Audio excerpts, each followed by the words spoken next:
So children, where I left is why do we need to separate substances? Now you have an answer.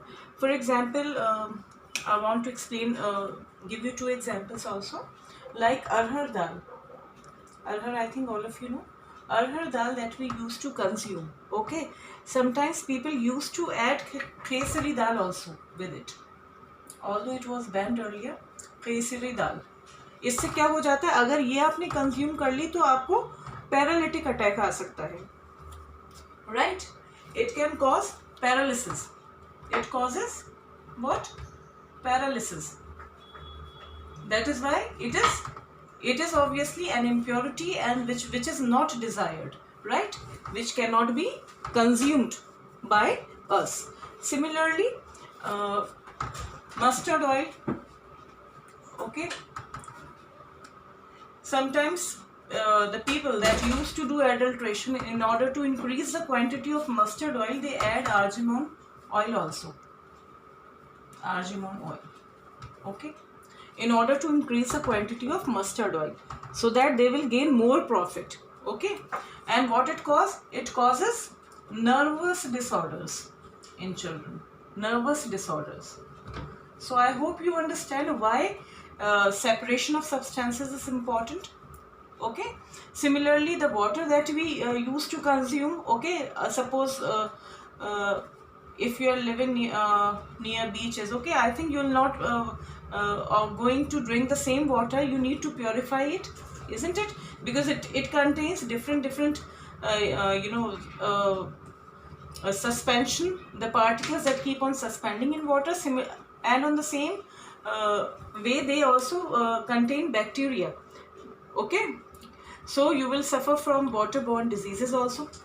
Okay. That is why separation of these substances is also important in order to make the water fit for drinking, right? Similarly, if there is lots of you usually notice in the month of October and November, by the end of October and November, you will see there is a lot of smog in Delhi. Okay. और इतना smog होता है कि बुरा हाल हो जाता है.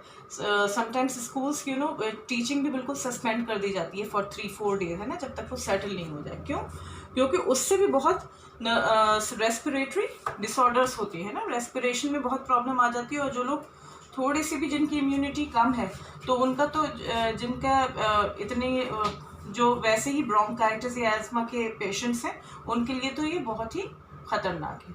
तो आई थिंक आपको समझ में आ गया होगा कि why separation of substances is important. Right. Now I am going to start with the techniques that we will study to separation. एक second. Start with separation of solids from solids. Okay. First of all, I am giving you a brief idea what we are going to study. Right. If you are separating solids from solids, so there are few techniques that we will study. One is hand picking. Right. Another is threshing, winnowing,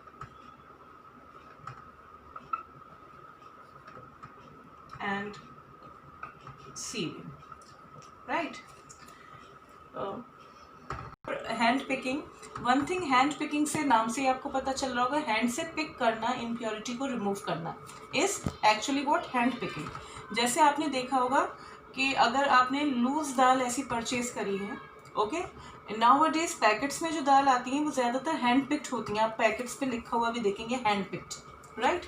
लेकिन फिर भी in order to be on the safer side, हम एक बार ज़रूर देखते हैं कि दाल में कोई स्टोन तो नहीं है, कुछ ऐसी चीज़ तो नहीं है which is not desired, which is not required. Okay. Which so these impurities are easily removed with the help of hand picking. Okay. Like stones from rice. Okay. Husk from wheat could also be removed. So hand picking जब हम करते हैं तो hand picking में हम क्या देखते हैं? Size of impurities obviously big, large, or impurity should be present in less amount. Impurities should be present in less amount, वरना तो इंसान थक जाएगा अगर हैंड पिकिंग करता रहेगा, है ना. जैसे आप हैंड पिक फ्रूट्स भी आप देखते होंगे, कुछ फ्रूट्स के लिए आता है कि they are hand picked. Okay, hand picked मतलब हाथ से तोड़े हुए, हाथ से आपने उसको वो किया, उसको आपने खुद अपने आप जो है, जब वो राइप हो गया फ्रूट तो आपने उसको अपने हाथ से जो है सेपरेट भी किया कि जो ख़राब है वो निकाल दिए गए। सो हैंड पिकिंग में बच्चों लार्ज इम्प्योरिटीज़ होती हैं थोड़ी सी, जो ईजिली आप आंखों से देख सकते हैं। दूसरी चीज़, impurities are present in less amount, तो उस कंडीशन में हम हैंड पिकिंग यूज़ करते हैं। Now threshing. थ्रेशिंग में बच्चों देखिए, थ्रेशिंग एक्चुअली क्या होता है, थ्रेशिंग के थ्रू आप किसी थ्रेशिंग सपोज करिए कोई आपने देखा होगा जब क्रॉप हार्वेस्टिंग के टाइम, हार्वेस्ट करना पहले समझते हैं आप। Harvest means cutting down of crops, when the crops are ready for cutting.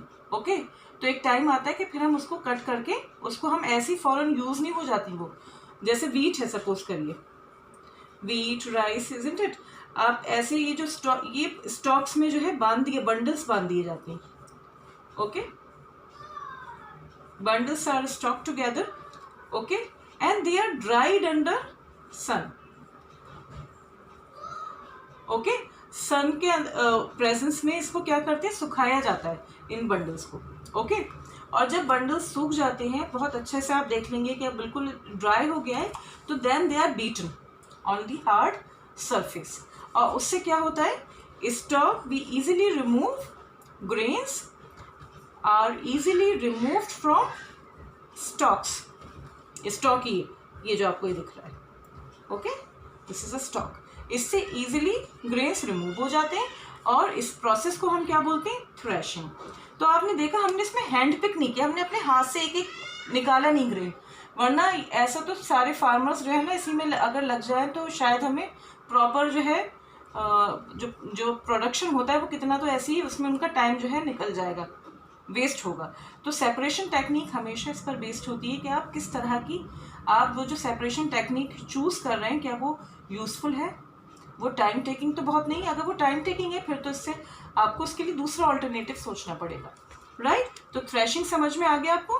Threshing is what, stalks are dried under sun and then they are beaten on a hard surface and grains are removed from the stalks. Grains मिल जाते हैं आपको, so separation of grains from stalk, okay, by beating them on the hard surface is known as threshing.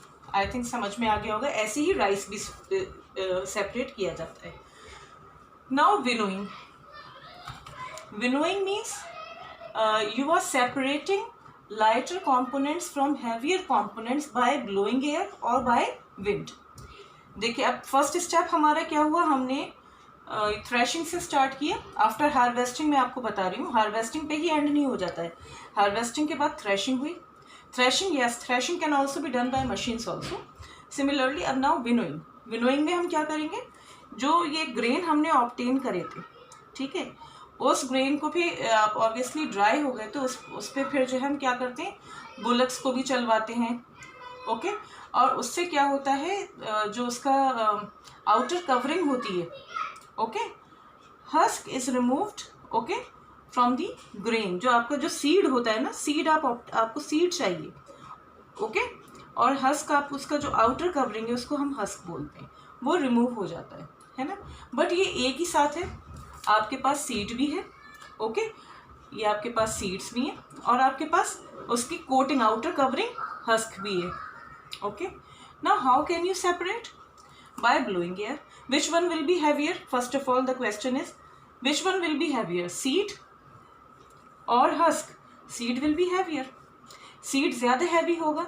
तो when you blow air, suppose you have taken this mixture, okay, which is having seeds along with husk, and now what you are doing, you are blowing air, okay, so what will happen, the wind, the air will carry what, the lighter particles along with it, ठीक है।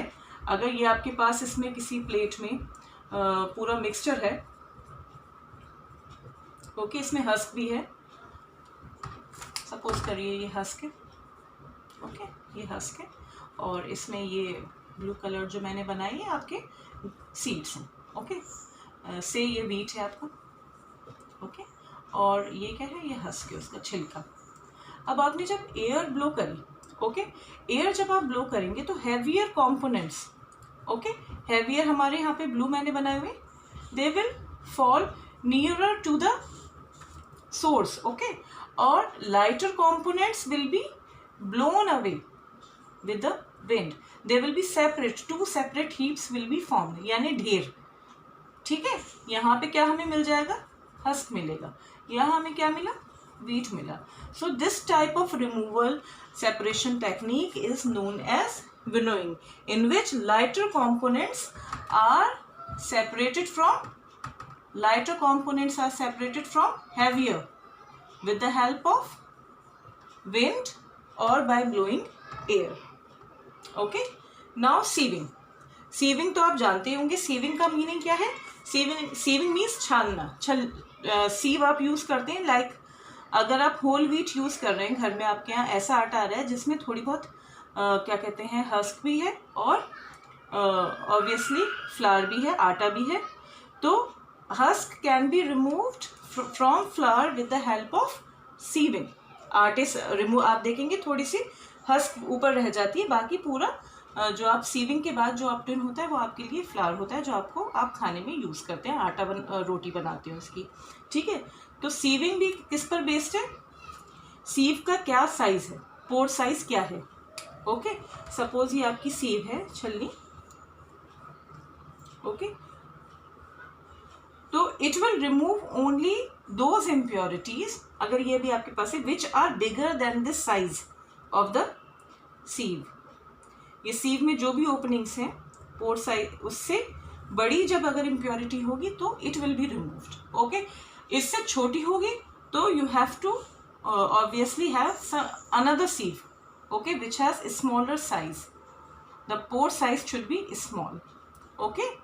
सो this is about sieving. ऐसी construction sites में भी आपने देखा होगा कि construction sites में भी वो सीव थोड़ी अलग होती है, बहुत बड़ी सी होती है ना, और उसमें भी इसी तरह से कुछ भी आपको उसमें से पेबल्स रिमूव करने हैं, उसमें से सीमेंट में से, कंक्रीट में से, तो आप देखेंगे वो इस तरह से रिमूव करके और फिर वो अपना कंस्ट्रक्शन के लिए वो मटेरियल यूज़ होता है, राइट।